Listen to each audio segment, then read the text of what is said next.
मंगलम भगवान वीरो मंगलम गौतमगुणी मंगलम कुंदकुंदाय जयस्तुमंगलम सर्वमंगलमांगल्यं सर्वकल्याणकारकं प्रधानं सर्वधर्माणां जैनं जयतु शाश्वतं जैनं जयतु शाश्वतं नमस्मे साराय स्वानुभूत्या च कामस्ते चित्स्य भावाय भावाय सर्वभावान्तरेषु आत्मरूपयन्त्रमेयाति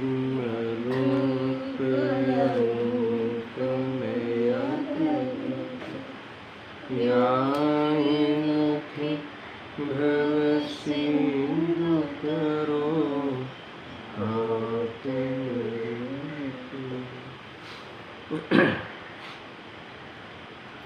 समय सार सर्व विशुद्ध ज्ञान अधिकार। इसमें 308 से लेकर 311 इन गाथाओं पर गुरुदेव जी की प्रवचन हुए हैं।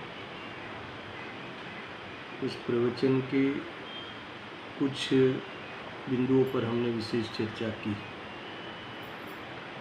यानी मूल टीका को बीच में ही छोड़कर गुरुदेव के प्रवचन के आधार से हमने काफ़ी चर्चा की है। इसीलिए बीच में से टीका छोड़ी कि जितनी पंक्तियों पे हमने स्वाध्याय किया था टीका की, उस पंक्तियों पे गुरुदेव जी ने बहुत विस्तार से वर्णन किया है, निरूपण किया था और मूल इसमें सार ये निकला। क्रमबद्ध पर्याय जैसे महान सिद्धांत को बताते हुए इसमें से मूल बात निकली कि अगर कोई क्रमबद्ध पर्याय के नाम पर स्वच्छंद करता है, स्वच्छंदता को ग्रहण करता है तो गलत है। इसमें थोड़ा सा मैं सार बता के मूल टीका पे पुनः आते हैं। जैसे जो भी कार्य होता है द्रव्य में, उस कार्य का कर्ता वो द्रव्य स्वयं है एक, और वह कार्य क्रम नियमित रूप से होता है। ठीक है, इतनी बातें समझो। क्रमबद्ध रूप से होता हुआ वो द्रव्य स्वयं करता है, यानी मैं परद्रव्य का तो अकर्ता हुई, मगर अपने परिणामों का को भी करने के लिए कोई विकल्प करने की जरूरत नहीं है। जब इतना अद्भुत विकल्प रहित होने का आधार बता दिया तो जीव, कई अज्ञानी जीव को एक गले नहीं उतरती बात, हजम नहीं होता या कुतर्क करते हैं कि ठीक है, हम परद्रव्य का नहीं कर सकते, दुकान नहीं चला सकते, गृहस्थी नहीं संभाल सकते, रोटी नहीं बना सकते, तो ठीक है, आज से हम नहीं बनाएंगे, आज से दुकान नहीं जाएंगे, है ना, आज से पैसा जमा करने के लिए नहीं घूमेंगे। तो मेरा कहना ये है कि जब ये बात क्रमबद्ध पर्याय या परद्रव्य का आकर्ता की बात सुनकर ऐसा द्वेष नहीं करना था, ये तो द्वेष किया, स्वच्छंदता पूर्वक द्वेष किया। ठीक है, तो हम उस दिशा में क्या नहीं जा सकते थे कि जब ये महान तीर्थंकर परमात्मा प्रभु और इतने निर्ग्रंथ आचार्य जब ये बात को हमें कह रहे हैं, तो इस बात को सिद्धि करके हम उस दिशा में क्यों नहीं जा सकते कि ये विकल्प जो है वो निरर्थक है। यानी हम जो विकल्प करते हैं, यहाँ जाऊँ वहाँ जाऊँ, इसका करूँ वो मेरा करे, ये सब विकल्प की दृष्टि क्यों नहीं छोड़े। समझ में आया? विकल्प की दृष्टि छोड़े यही स्वभाव की दृष्टि है। और जब विकल्प की दृष्टि छोड़े तो विकल्प का फिर आयुष्य कितना रहेगा। अगर हम विकल्प से दृष्टि हटा देवे, विकल्प की उपाधि बुद्धि छोड़ देवे, एक क्रमबद्ध पर्याय जैसे महान नियम को समझकर, फिर वो विकल्प जो आएंगे अस्थिरता जन्य, उसकी क्या है हिम्मत कि हमें आकुलता देवे। वो तो अभाव की और विकल्प मिटने की ओर सब होगा, और विकल्प रहित आत्मा हमें प्राप्त हो जाएगा कि जो वस्तु निर्विकल्प है उसका हमें अनुभव हो जाएगा।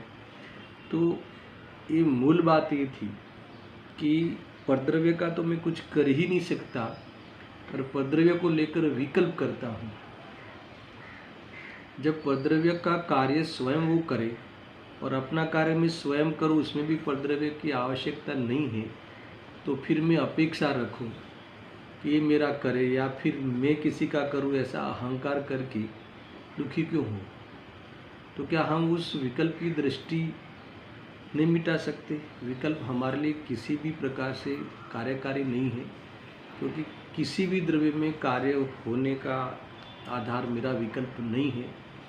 इस समझ में आ जाए फिर वो विकल्प करके अपना उपयोग को बर्बाद करना, विकल्प करके है ना एंगेज रहना कषायों में, ये सिर्फ नहीं छूट सकता क्या। तो ये स्वभाव की दृष्टि होती है, विकल्प की दृष्टि छूटती है, यानी स्वभाव की ज्ञाता दृष्टा बने रहने की बात आती है, तो ही उसने एक क्रमबद्ध पर्याय मानी, लाभ लिया, वस्तु स्वरूप के न्याय को अपनाया, ऐसा कहा जाएगा। अर्थात तो ऐसा होगा, इससे पहले नहीं होगा। यानी अभी तक जितनी चर्चा हमने खोली थी उसको समेटते हुए इन निष्कर्ष के रूप में मैंने ये अंतिम और मंगलमय बात कही। अगर आपको कल अगर कोई समझ में नहीं आया, आप कह रहे थे ना कि भी थोड़ा और भारी पड़ा, तो इतना तो समझ में आ जाए। बहुत ही ये सरल भाषा में मैंने यही बात बोली कि सारे प्रवचनों की बात सामने रखी, कई उदाहरण इन्होंने दिए हैं, इस बात को यूं ही नहीं छोड़ा है।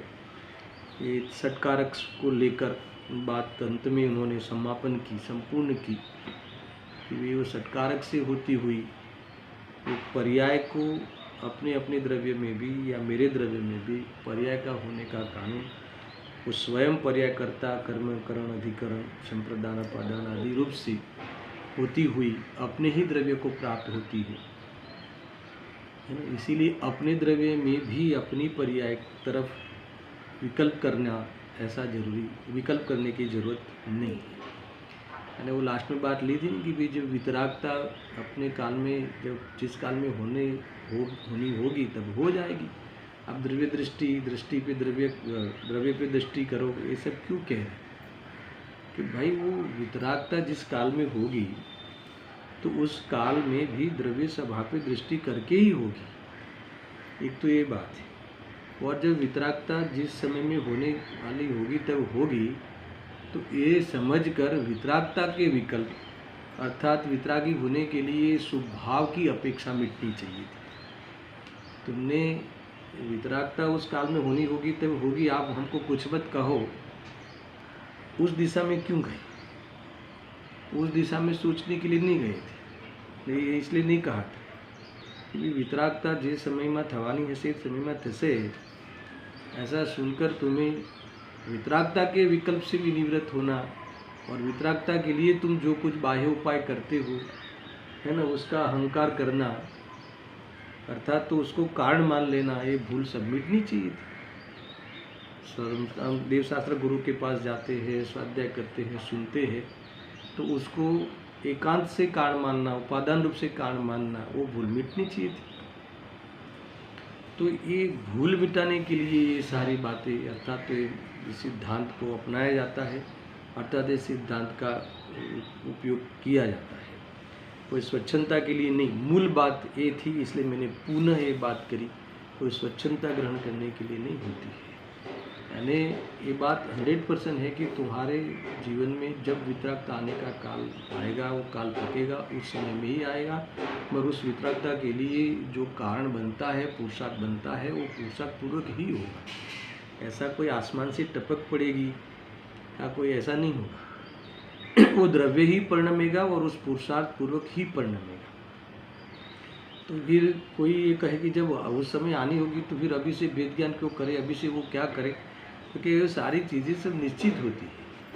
तुम्हें इससे इतना ही ग्रहण करना था कि इस वितरागता को पर्याय को लाने के लिए मैं इतना एग्रेसिव खींचातानी करूं, कोई पर्याय को लाने के लिए इतना विकल्प करूं, वो विकल्प ठीक नहीं है। यानी विकल्प की दृष्टि छूट जाए, निमित्तों की दृष्टि छूट जाए, पर के सामने देखने का मिट जावे और पर का सामने देखना मिट जावे, निमित्त आदि दृष्टि छूट जावे। इसका अर्थ की उपादान शक्ति पे फिक महिमा आवे, है ना।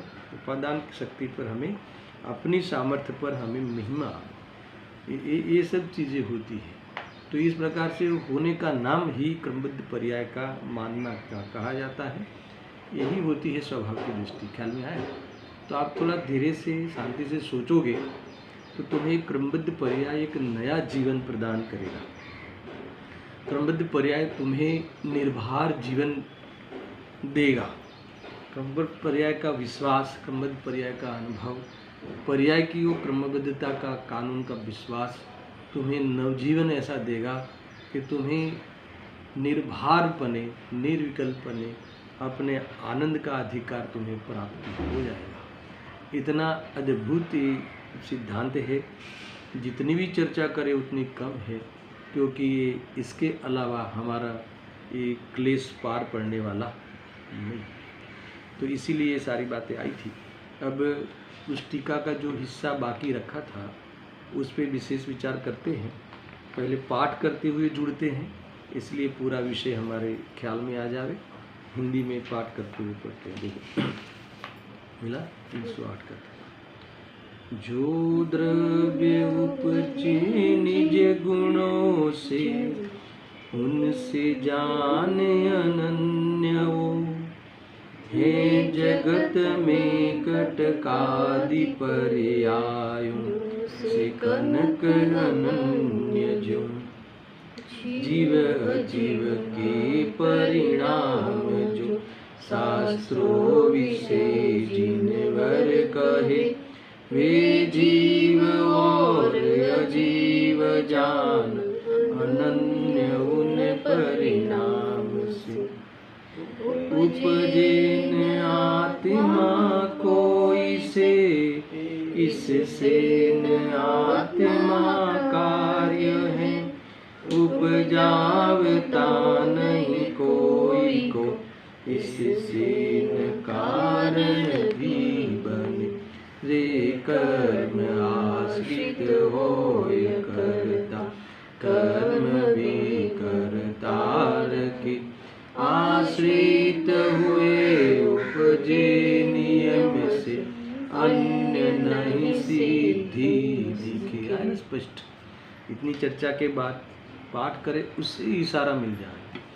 इसलिए देखो, टीका आदि का अभ्यास होने के बाद अगर कभी सूत्र पढ़ देवे तो भी वो सारा विषय हमारे ज्ञान में घूम जाता है, हमारे ख्याल में आ जाता है।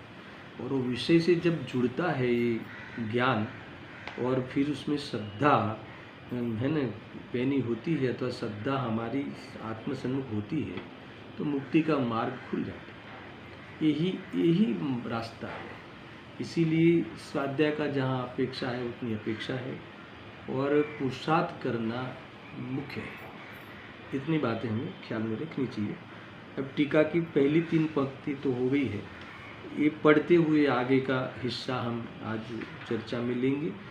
अब इतनी चर्चा हुई है कि ये टीका में विशेष खुलासा करने की जरूरत नहीं पड़ेगी, फिर भी जहाँ खुलासा की अपेक्षा होगी वहाँ करेंगे। देखो, प्रथम तो जीव क्रम नियमित क्रमबद्ध ऐसे अपने परिणामों से टीका पढ़ रहा हूँ। प्रथम तो जीव क्रम नियमित क्रमबद्ध ऐसे अपने परिणामों से उत्पन्न होता हुआ जीव ही है अजीव में। इसी प्रकार अजीव भी क्रम नियमित अपने परिणामों से उत्पन्न होता हुआ अजीव ही है, जीव ही है। इतना क्लियर? यहाँ तक की टीका हमने पढ़ी और इसके आधार पे जो गुरुदेव श्री के प्रवचन हुए उस पर विचार हमने किया। अब यहाँ ये बात खड़ी हो गई, ये बात क्लियर हो गई कि क्रम नियमित अर्थात तो जीव क्रम नियमित अपने परिणामों से स्वयं उत्पन्न होता हुआ परिणमता हुआ वो जीव ही है, अन्य नहीं। अन्य से नहीं परिणमा और अन्य रूप हुआ दो चीज। जीव के लिए ही ये नियम है ऐसा नहीं है। इसलिए तुरंत दूसरी पंक्ति में या फिर हमें ऐसा लगे कि चलो जीव के लिए तो बात सही है, पर अजीव तो क्या है, जड़ है, अचेतन है, इसमें तो चेतना नहीं है, तो उसका तो कार्य फिर हमें थोड़ा देखना चाहिए ना उसके सामने। तो कहते हैं आचार्य देव कि तुम पूरा सुनो, ये सिर्फ जीव के लिए कानून नहीं ऐसा है, ऐसा नहीं है।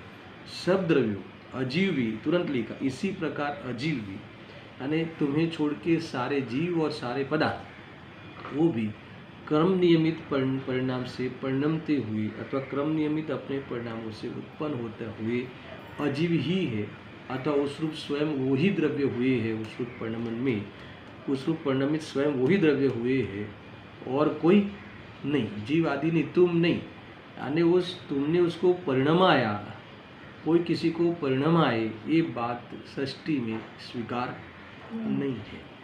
तो इस बात को यहाँ नहीं छोड़ा, इतना ही नहीं छोड़ा, अभी भी कथन चालू है, फुल स्टॉप नहीं आया। इसमें ये कहते हैं, ये हेतु देते हैं, क्यों ऐसा कहते हो, हेतु दो, उदाहरण दो, युक्ति दो, ऐसे सिद्धि करो। देखो ये सब सिद्धि करना है, ये कोई नया कुछ करना नहीं है। ये जो सिद्धांत होते हैं उसकी सिद्धि यानी साबित करना है, प्रूव करना है।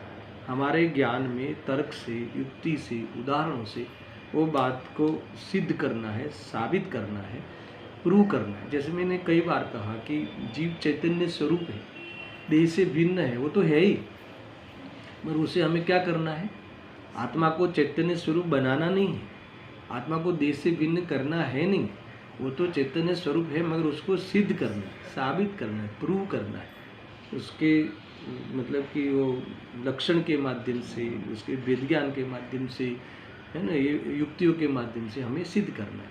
देखो प्रकृति में कोई नया पैदा करना हो या तुम्हें कुछ नया सर्जन करना हो, ऐसा नहीं है। तुम्हें जो भी होता है, हो रहा है और जो है, तीन बातें है ना। तो ये सारी चीज़ें हमें ये अपने आप स्वाधीन है, स्वतंत्र है, और किस प्रकार से हुई ये बताई सर्वज्ञ भगवान ने।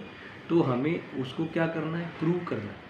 वो प्रूव हो जाए तो तुम्हारा ज्ञान में निर्णय सही हो जाए, और निर्णय सही हो जाए तो श्रद्धा जो गलत है अनादि से वो पलट जाए, बस अभिप्राय पलट जाए, और अभिप्राय पलट जाए तो धर्म हो गया। अभिप्राय वस्तु स्वरूप के अनुसार हो जाए, क्या कहा, अभिप्राय हमारी मान्यता वस्तु स्वरूप के अनुसार हो जाए तो बात सम्यक होगी, श्रद्धा सम्यक होगी, तो ज्ञान भी सम्यक हो गया, और स्वरूप में लीनता आ गई, यानी अस्थिरता रही नहीं, फिर विचलितता रही नहीं।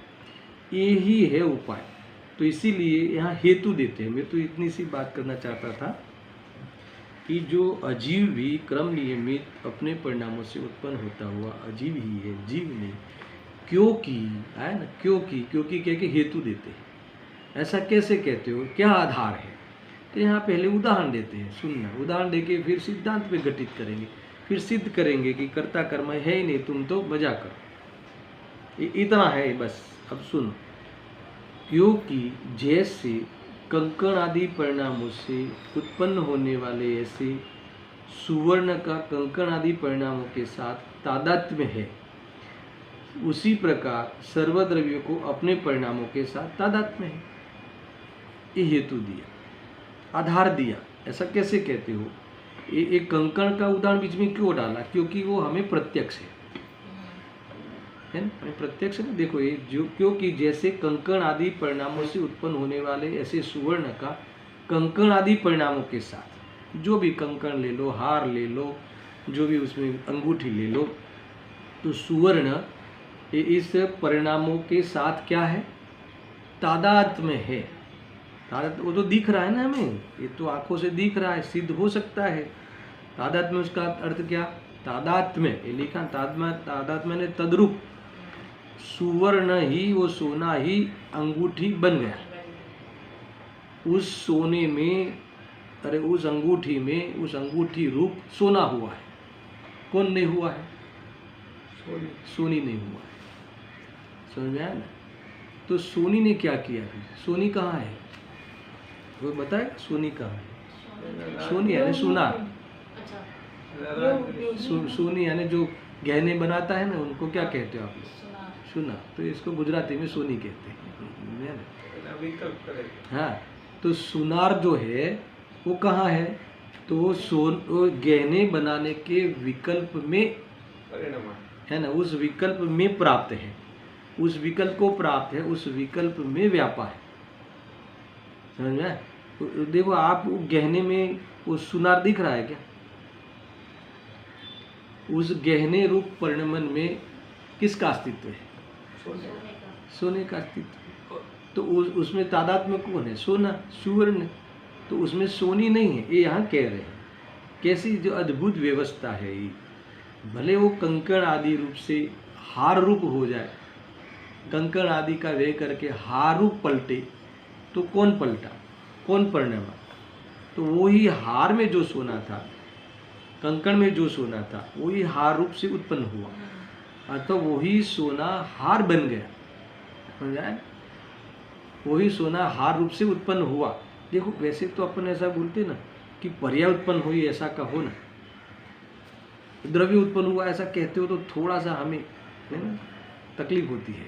अरे भाई मैं कह रहा हूँ कि पर्याय उत्पन्न हुई, ये बिना सोना के पर्याय उत्पन्न हुई, वो धरा मेल मेल बिठा के बताओ, सोना नहीं है और पर्याय उत्पन्न हुई, अकेले अकेले एक अकेला हार बन गया, अकेला है ना, तो फिर वो वास्तव में वही सोना हार रूप से उत्पन्न हुआ, इसका हार बना, सोना हार में है। तो सोना हार में है, इसका अर्थ ये हो गया कि तुम्हारा सोना कहीं गया नहीं है, एक हार रूप से अभी है, किसी न किसी रूप से वो द्रव्य बना रहता है। अच्छा वो बात, इतनी बात पक्की है कि वो हार रूप से सदा नहीं है, क्योंकि हार रूप तो कार्य हुआ है, हार रूप से तो परिणमा है, तो हार रूप से परिणमा है तो वो फिर अभी अन्य रूप से भी परिणमेगा, हार का व्यय होके अंगूठी रूप परिणमेगा। मगर सोना तो हार में अटक जाएगा और अंगूठी बनने के समय अंगूठी में नहीं आएगा, ऐसा नहीं होता, एक है ना। इसीलिए द्रव्य हर पर्याय में पाया जाता है, हर समय में मौजूद होता है एक, और फिर अंगूठी रूप में वो स्वयं परिणम है, स्वयं हुआ, ये बात है। इसलिए सोना खोया नहीं है, इसलिए द्रव्य कहाँ गया नहीं है, उस राग की पर्याय में भी सुनना, वो राग की पर्याय रूप हुआ है द्रव्य, है ना, आत्मा, तो राग की पर्याय में भी वो मौजूद है। और राग की पर्याय तो चली जाएगी ना, क्या चिंता है। एक दूसरा मैं ये कह रहा हूँ कि जब ये नियम लागू हो कि अपनी पर्याय से तादात्म्य रूप होता है द्रव्य, तो ऐसा जब होवे तो ऐसा मानने वाले जीवों के राग उत्पन्न ही नहीं होता।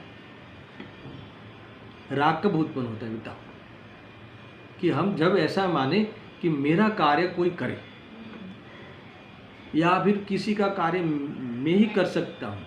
ये बच्चों को बड़े किसने किए, मैंने की, ऐसा तुम मानोगे तो जिंदगी भर रोओगे अपेक्षा रख रख के, समझा।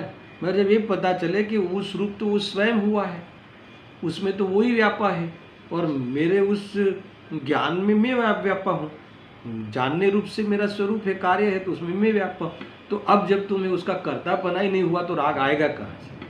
छता भी अस्थिरता जन्य आया तो भी उसके कारण नहीं आया है तो भी उस रूप होता हुआ तो मैं ही हूँ, मैं तो वही हूँ, मैं तो राग रूप हुआ ही नहीं हूँ। तो फिर ये राग की तरफ दृष्टि ही नहीं रही, उस द्रव्य गुण पर्याय अथवा उस द्रव्य पर्यायात्मक वस्तु में द्रव्य स्वभाव पे दृष्टि चली जाती। समझ में आया कि नहीं। जब पर्याय के कानून को समझते हैं तो द्रव्य स्वभाव पे दृष्टि जाती ही जाती है पूरा क्लियर। तो कि ये लाभ होता है, तो ये तादात्म्य रूप से कह के आचार्य देव ने ये बात सिद्धि की कि भी जो क्रम नियमित अपने परिणामों से उत्पन्न होता हुआ कौन, अजीव भी क्रम नियमित अपने परिणामों से उत्पन्न होता हुआ अजीव ही है, जीव नहीं है। यानी जीव का वो कर्तृत्व नहीं है, वो जीव का कर्म नहीं है, इसलिए जीव अजीव का कर्ता नहीं है, इसलिए मैं अजीव का कर्ता नहीं हूँ, अजीव मेरा कर्ता नहीं है, वो मेरा कर्म नहीं है, मैं उसका कर्म नहीं हूँ, कर्ता कर्म का कोई संबंध सिद्ध होता नहीं। ये वाली बात है। तो अब निरांत हो गई। अब ये सारी दुनिया में मैं क्या करूँ कैसे करूँ, ये लेके जो परेशान हो रहा था, डिप्रेशन में जल रहा था, है ना, गोलियां खा रहा था डिप्रेशन की, ये सब क्या हो गई, सब ये सब समाप्त हो गया। कितने जबरदस्त है, देखो फायदा ही है। ऐसी है ना, ये कोई फालतू व्यवस्था नहीं है ये कि तुम हमारे घर में झाड़ू लगाओ, हम तुम्हारे घर में झाड़ू लगाएंगे। ऐसी फालतू व्यवस्था किसने की? होती है क्या ऐसा? तुम हमारा करो, हम तुम्हारा करें। ये मेल ही नहीं बैठता। आप देखना, ये मेल ही नहीं बैठता। अच्छा, हमने तुम्हारा किया, हमने बच्चों का बहुत किया, अब बच्चों को हमारा करना चाहिए, पर हम तो चले जाएंगे, फिर कहाँ आके करेंगे? ये व्यवस्था भी नहीं बैठेगी। समझा कि ये होता ही नहीं। आप सामान्य तर्क से भी सोचो कि कैसे हो सकता है। और देखो, प्रत्यक्ष मैंने तो कई बार की कि हमारे सामने हमारी माँ या हमारे पिता या कोई भी अपने आप्तजन दुखी दिखते हैं, तो हम दुखी जरूर होते हैं, मगर उसका दुख दूर नहीं कर सकते, ले ही नहीं सकते। दुख तो तभी दूर होगा कि उसका मोह मिटे। ये तो आप तुरंत कहोगी, डॉक्टर तो करता है ना, डॉक्टर दुख दूर करता है क्या? वो एक स्वयं दुखी दूसरे का दुख कैसे दूर करेगा? अरे जो स्वयं सुखी होता है वो भी दूसरे का दुख दूर नहीं कर सकता। कैसे कर सकता? हो ही नहीं, क्योंकि उस पर्याय रूप वही परिणमा है, तो सुख की पर्याय रूप वो स्वयं ही परिणमेगा। इतना जबरदस्त स्वाधीन तुम्हें मार्ग बता दिया कि सुखी होने के लिए मुझे दुनिया की किसी भी चीज़ के सामने नहीं देखना। इससे ज़्यादा तुम्हें और क्या गाइडेंस देवे, क्या इशारा करे, ये कह रहे हैं। समझ आ रहा है कुछ? इतना जबरदस्त ये अद्भुत मार्ग है भाई। देखो, ये कहते हैं कि वो अजीव का कार्य अजीव ही करता है, उस रूप स्वयं परिणमता है, और वो भी क्रम नियमित रूप से परिणमता है। उसमें भी फेरफार करने के लिए उसे रुकना, उपयोग को रोकना नहीं है। क्या गजब है! क्रम नियमित शब्द डालकर तो सारे जिनागम को निचोड़ दिया। सारे जिनागम का निचोड़ एक क्रमबद्ध है। देखो, द्रव्य परिणमता है वो तो सामान्य बात है, पर क्रम नियमित परिणमता है, ये बात में बहुत वेटेज है। समझे? हर द्रव्य परिणमता है, कोई किसी को नहीं परिणमाता, वो भी एक बार बैठ जावे, मगर जो भी परिणमन होता है वो क्रम नियमित होता है। कहाँ से ले आए शब्द, कहाँ से ले आए मर्म आचार्य अमृतचंद्र देव? देखो, मूल में तो कहीं नहीं लिखा है। आप चारों गाथा फिर से पढ़ो, चारों गाथा में क्रम नियमित शब्द हो तो बताओ। मगर ये कोई किसी का कर्ता नहीं है ना। उसमें उसको सिद्ध करने के लिए, उसको प्रूव करने के लिए हेतु जो है ये क्रमबद्ध का हेतु गजब का है। तो क्यों परिणाम आवे? कोई कहे कि चलो ये परिणमता है, मगर वो स्वयं परिणमता है, मगर हम थोड़ा गाइडेंस दे देवे कि ऐसा परिणम है। तो कितने साल से हम गाइडेंस देते हैं सम्यक दर्शन के लिए, या हमें कितने साल से गाइडेंस देते हैं भगवान, हम क्यों नहीं परिणमे? वो महावीर भगवान का जीव क्यों नहीं परिणमा आदिनाथ भगवान के समोशरण में है? ऊपर से विपरीत परिणमा। भगवान की वाणी तो किस में निमित्त बननी चाहिए बताओ? अभी मैं अपने मुंह से ज़्यादा नहीं कहूँगा, क्योंकि नहीं वो तो मिथ्यात्व में चले गए, तो मतलब कि ऐसा 363 मत में चले गए, तो भगवान की वाणी निमित्त कहलाएगी कि नहीं कहलाएगी? हजारों लोगों मना करेंगे नहीं कहलाएगी, क्योंकि वो निमित्त जो है ना, वो हमने आज भी उपादान रूप से कारण मान रखा है। कि जैसे भगवान ने आदिनाथ भगवान ने वो मारीची का जीव को 363 मत करवा लिए, ऐसा नहीं होता। और भगवान की वाणी का मर्म गलत निकाल कर, है ना, स्वयं उसमें निमित्त बनाया। अब तो ठीक है। हाँ, वही तो। अब वो ठीक है, उसने मूर्खता की तो उसको, हमारे भगवान को कुछ मत कहो। अरे कोई किसी का करता ही नहीं, बहुत भारी पड़ जाए इस जीव को।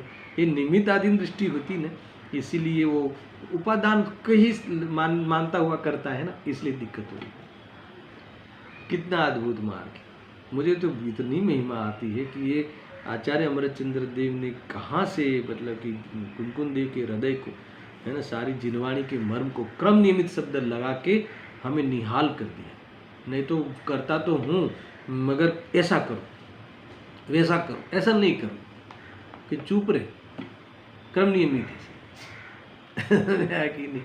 आचार्य देव कहते हैं, सत्य महाव्रत धारी है ना, कहते हैं चुप रहे कि क्रम नियमित है। हाँ, अभी दूसरी तीसरी बात मत निकालना, गुरुदेव जी को मैं पहले ही ले आया हूँ 4 दिन, तो फिर हमें फिर क्या करना। अरे तुम ज्ञाता दृष्टा हो, तुम्हें वो करने का विकल्प का सारा तुम कर विकल्प करते तो वो तुम्हें निरर्थक बता दिए, है ना। रविंद्र जी साहब तो कहते हैं कि वो अनर्थकारी है, ऐसा कहते हैं ना बड़े पंडित जी, ऐसा है। निमित्त अकिंचित कर है, और मतलब कि परद्रव्य तो अकिंचित कर है और विकल्प अनर्थकारी, ऐसा कहते हैं रविंद्र जी साहब। सुनना उनकी बात, अनर्थकारी है ना, अपने लिए ही तो अनर्थकारी है ना, अनर्थ कर दिया ना, शांति नहीं लाने दी। अब और व्यर्थ भी प्रतिभाषित होते हैं ना, तो हमारे विकल्प के हिसाब से न बारिश आती है न बारिश रुकती है, हमारे विकल्प के अनुसार नहीं बच्चा पढ़ता है न बच्चा सोता है, हमारे विकल्प के अनुसार न बच्चा खाता है। आज तक हर माँ को ये होता है कि मैंने खिलाया, आज तक जितनी भी माएँ बैठी हो 90 साल की, उसको भी ऐसा लगता है कि मेरे बच्चे को मैंने खिलाया, मैंने खिला पिलाया, ऐसा होता ही नहीं मेरे हिसाब से हुआ है। हाँ, मैंने बड़ा कि मेरे आज भी ऐसा लगता है कि फिर वो कहते नहीं आप मत, तुम्हारे हाथ से खा लेता है ऐसा। अरे कोई किसी से नहीं होता, निमित्त है, भ्रम हो जाता हमें, ये तुम्हारी मानता है, आप कहो, ऐसा कहते हैं, ये तुम्हारी ही मानता है, आप कहो उनसे, मेरी तो मानता ही नहीं। दोनों इतने मतलब कि मस्त है अज्ञान में। हाँ देखो, पचे मानी भी ले छे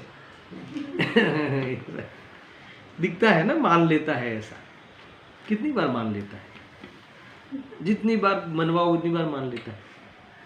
अच्छा कभी तो ऐसा होता है ना, एक बार नहीं माने तो क्यों नहीं माने, क्यों नहीं माने। सिद्धांत ये कहता है कि एक बार नहीं माना तो 99 बार भी तुम्हारा नहीं माना था, है ना। तो उस समय होने लायक ही कार्य हुआ था, तुमने तो है ना भ्रम कर लिया था। 99 बार मेरा माना करके राग किया, और एक बार मेरा नहीं माना करके द्वेष किया, तुमने तो राग द्वेष किया ऐसा है। तो सुनने समझना है बराबर शांति से, गजब है। आचार्य देव क्या कहते हैं कि अजीव अर्थात जीव सब अपने क्रम निमित्त परिणामों से उत्पन्न होता हुआ वो स्वयं है और कोई नहीं है। क्यों? क्योंकि कंकण आदि परिणाम जो होते हैं उस उत्पन्न होने वाले, ऐसे ये लिखा ना, सुवर्ण का कंकण आदि परिणामों से तादात्म्यपना है, तद्रूपपना है, अनन्यपना है, उसमें उस रूप वही होता है। हमें देखा जाता है कि सोने ने अपने को हार बना दिया, है ना, सुवर्ण ने अपने को अंगूठी रूप कर लिया। देखो लोक में इतनी अभेद भाषा चलती नहीं, मगर है ऐसा। हम तो ऐसा कहते हैं ना, सोने का कंगन, सोने का कंगन वेद करके। यहाँ तो वास्तव में देखा जाए तो सोने ने अपने को, सुवर्ण ने अपने को कंगन बना लिया, ऐसा है। तो ये इससे तादात्म्य होता है, इसीलिए अन्य ने नहीं किया। कंगन किसने किया? आप बताओ, कंगन किसने किया? सुवर्ण ने किया। रोटी किसने की? बोलना बराबर समझना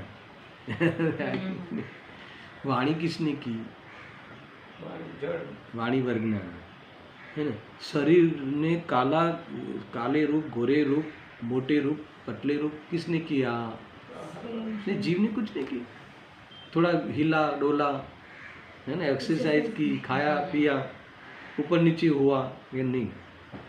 अरे भाई, ये जो ताली बजाते ना तो आवाज़ निकलती ना, तो ये जो ताली में दो, एक जो क्या बोलते हैं करतल, अपने करतल ध्वनि बोलते ना, एक कर और तल ऐसा, करतल से ध्वनि। तो मुझे बताओ कि ध्वनि ये कौन सी वर्गना है? भाषा वर्गना, वाणी वर्गना। और एक कर है, वो कौन सी वर्गना है? आहार वर्गना। तो आहार वर्गना के द्वारा भाषा वर्गना का कार्य है। ताली से वाणी उत्पन्न नहीं हुई, वो ध्वनि उत्पन्न नहीं हुई, वो हाथों के करतलों के द्वारा ध्वनि आज तक नहीं आई। रहस्य, क्योंकि ध्वनि वर्गना ही अलग है, वो तो भाषा वर्गना का कार्य है। और ये हाथ जो है वो आहार वर्गना है, वर्गना ही अलग है। ये जो वाणी निकलती ना, तो जीवा है, तालु है, जो भी है, तो वो तो आहार वर्गना है। और ये जो शब्द निकलते हैं वाणी वर्गना है, दोनों वर्गना अलग है, एक दूसरे का करे कैसे। फिर तो ये जीव ने बोला, ये तो सपनवत है, वो तो मेल खाता ही नहीं। मैंने बोला, मैं नहीं बोल पाया, मैंने ऐसा बोला कि भाई ये सारा तेरा अहंकार मिट जाएगा। देखो ये तो है, कोई करता तो है ही नहीं, मगर मजे की बात है कि जो भी हुआ, वाणी में भी जो भी हुआ, आज तो ये 311वीं गाथा कि ये टीका तक आना चाहिए था। तो कि ये तो तुम्हारी सोच है, तो तुम्हारा विकल्प है, मगर वो वाणी का उस समय उसकी जन्मक्षण जो होगी वही होगा। नहीं, आज पूरा नहीं हुआ, अभी भी टीका पूरी नहीं हुई। सब लोग को ऐसा लगता होगा ना, कब पूरा करोगे? तो वाणी को कहो, स्वच्छंदता है क्या? अरे ऐसा ही है। तुम्हें अगर अपने चिंतन को, अपनी चिंता को शांत करनी हो, तो तुम्हें है ना, ये पंडित जी कब पूरा करेंगे वहाँ तक नहीं समझना, क्योंकि वाणी का इस समय का स्वकाल होगा। और पूरा और स्टार्ट क्या होता उस समय का, वो स्वकाल है, तो उस समय वो वाणी आई। इतनी निमित्त निमित्तिक बातें होती है। इंद्रभूति आए तब वाणी खिरी, और ये सब बहुत निमित्त निमित्तिक बातें हैं। 66 दिन क्यों नहीं खिरी? तो काल नहीं था, जन्मक्षण उसको नहीं खिरने का था, तो तब नहीं खिरा। तुम अपने विकल्प को शांत तब कर सकते हो, समझ आया ना? तो वो नहीं खिरी के, ये नहीं आए तो नहीं खिरी, ये आए तो खिरी, उस दिशा में जाओगे ना तो तुम एंगेज हो जाओगे। पर स्वरूप ऐसा नहीं है, उसका स्वकाल में ही कार्य होता है। कि भगवान ने उस वाणी 66 दिन के बाद खिरी, इसमें ये कहा। अब देखो बात तो ऐसी है, भगवान ने कहा, भगवान कहते हैं क्या? तो निमित्त नैमित्तिक बातें हो। तो ये बातें हमें समझनी चाहिए। टुंग में उस कंकण आदि, यहाँ ये कहते हैं कि वो कंकण आदि परिणामों से उत्पन्न होने वाले ऐसे सुवर्ण का, है ना, कंकण के साथ, कंकण आदि परिणामों के साथ तादात्म्य पना है। सोनी के साथ, पैसा देने वाले के साथ, पहनने वाले के साथ तादात्म्य पना नहीं है। तो फिर वो गहना छोटी बहू का है, बड़ी बहू का है, माता जी का है, पिताजी का है, वो कहाँ से ला, पीहर का है, ससुराल का है, कितना भेद करते हो। ये हार है ना, वो किसका है? वो तो हमारे पीहर का है। ये हार किसका है? ये तो हमारे उन्होंने गिफ्ट दी थी ना, तो उनका है। अरे हार सोने का होता है, तुम्हें आज भी पता नहीं चला। तुमने इतना गलत बोलते हो, इतना झूठ बोलते हो। ठीक है, उसका है, बस बनाया तो हमने ना तो कि नहीं, वो तादात्म्य जो होता है उसने बनाया, सोना स्वयं वो हुआ। ठीक है, भोगा तो हमने ना। ठीक है, करता नहीं, स्वामी नहीं, मगर मजे तो हम ले रहे हैं ना पहन के। अब उसका जवाब दो। अरे मजे सोने में से नहीं आती, ये तुम जो मजे ले रहे हो भ्रम से, है ना, वो तुम्हारी कल्पना में है। समझ में आया कि नहीं? उससे नहीं होता। अगर मजे सुवर्ण से, हार से पहनने से होती, तो ये परिग्रह का त्याग वाला प्रकरण ये अपने जिनागम में नहीं होता। तो समझ में आ रहा है क्या? सारी बातें इसमें क्या नहीं है? चरणानुयोग कहाँ नहीं है? इसमें क्या नहीं है? सब कुछ है, देखने के आना चाहिए।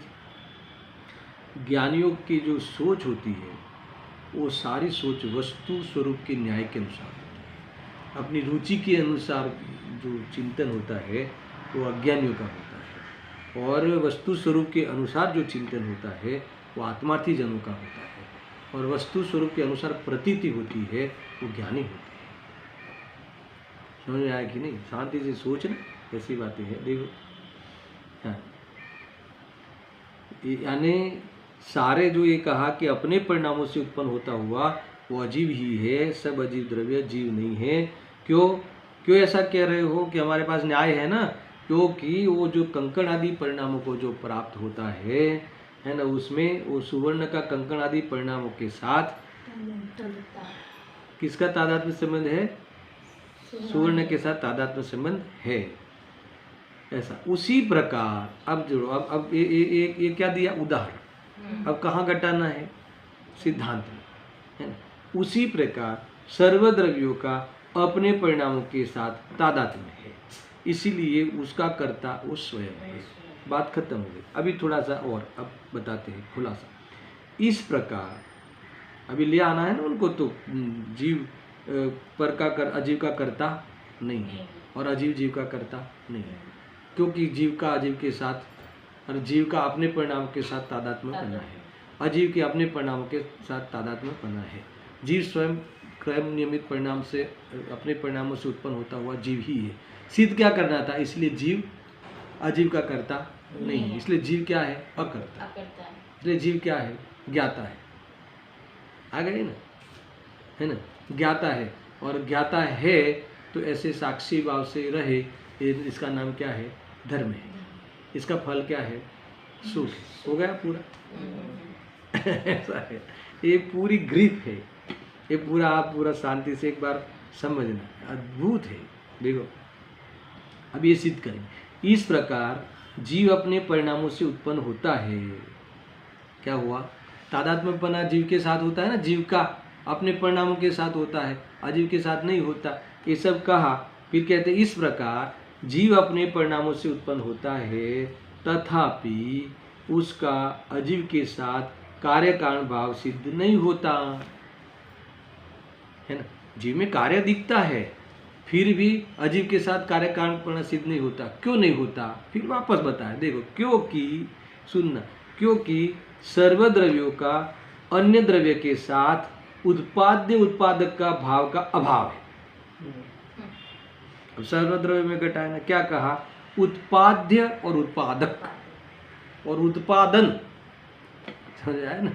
उत्पादक यानी उत्पन्न करने वाला, उत्पाद्य यानी जो उत्पन्न हुआ वो, ऐसा उत्पादन आया, ख्याल में आया कि नहीं?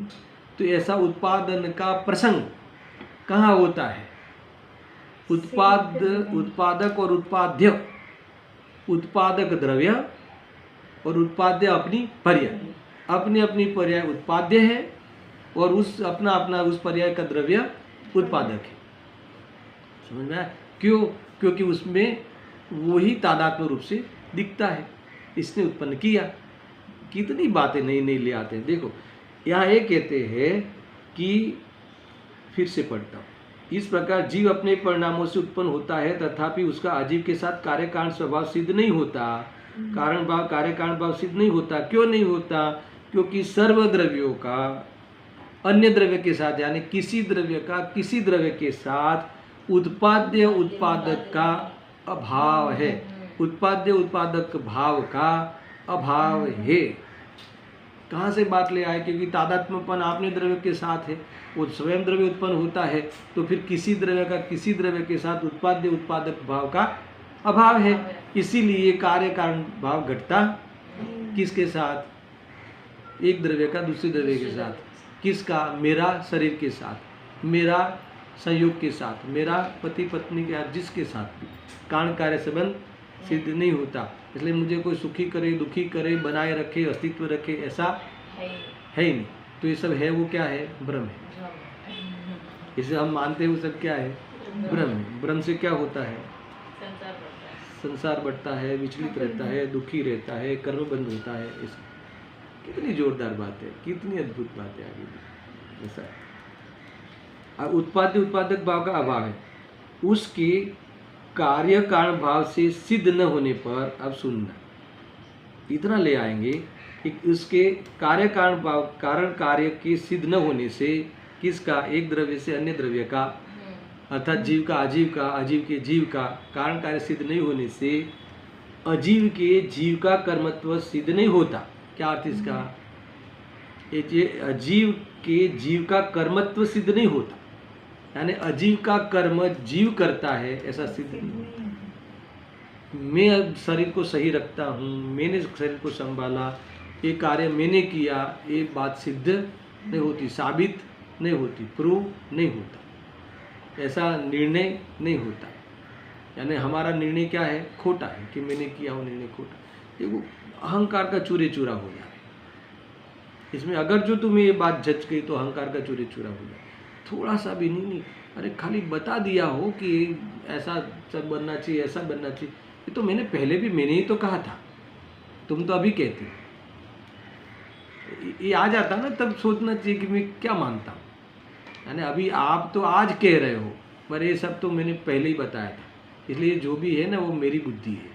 अरे तेरी बुद्धि खराब हुई है, ये कह रहे हैं यहाँ पे। देखो अजीव के जीव का कर्मत्व सिद्ध नहीं होता, और उसके अजीव के जीव का कर्मत्व सिद्ध न होने पर भी कितनी लाइन लगती है। देखो कर्ता कर्म की अन्य निरपेक्षता, अन्य द्रव्य से निरपेक्षता सद्रव्य में ही सिद्ध होने से, कितनी बड़ी बात है। यानी कर्ता कर्म की अन्य निरपेक्षता, यानी अन्य द्रव्यों से क्या कहा, अन्य द्रव्य से निरपेक्षता स्वद्रव्य में सिद्ध होने से कर्ता कर्म का निरपेक्षपना सिद्ध हुआ।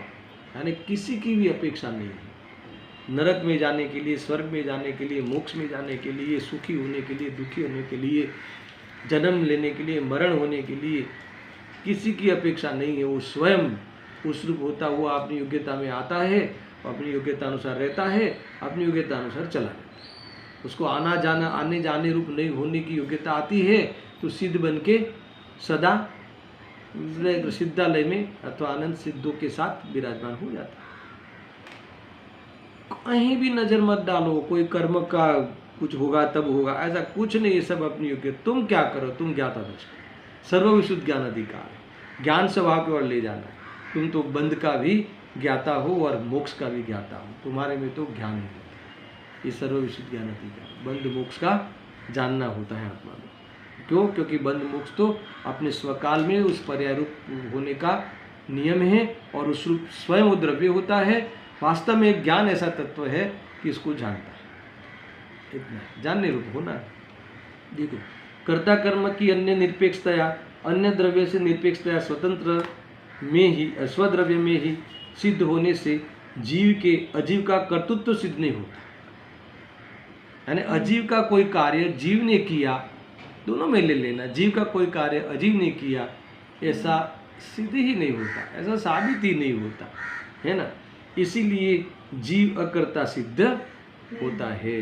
क्या लाना था आखिरकार में कि जीव तो अकर्ता है, परद्रव्य का अकर्ता है, तो क्या है, ज्ञाता है। ऐसा है। देखो भावार्थ अभी इतना ही चर्चा हुई है ना, ज़्यादा विस्तार नहीं करते हुए पढ़ लेता हूँ।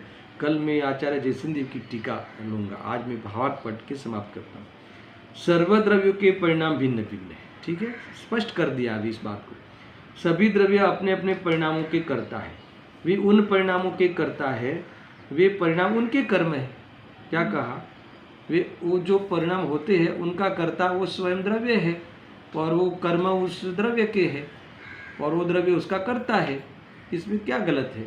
ऐसा निश्चय से किसी का किसी के साथ कर्ता कर्म संबंध नहीं है। निश्चय शब्द है ना, कभी कभी कोई ऐसा व्यवहार से तो है ना, अरे तुम्हें जो व्यवहार से निमित्त उपादान की ओर से, निमित्त की ओर से कर्ता लगता है, निमित्त की ओर से कर्ता लगता है, वो लगता है, वो ऐसी परिस्थिति दिखती है, पर उपादान से वो कर्ता नहीं है, परमार्थ से तो वो स्वयं द्रव्य परिणमता है, इसलिए निश्चय शब्द डाला।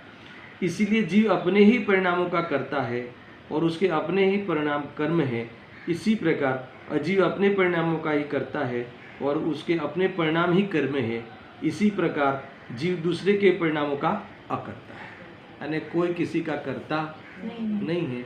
ये अकर्तापने का अद्भुत सिद्धांत, अकर्तापने स्वभाव को भोगने के लिए अद्भुत उपाय आचार्य देव ने इस 4 गाथाओं में बताया है।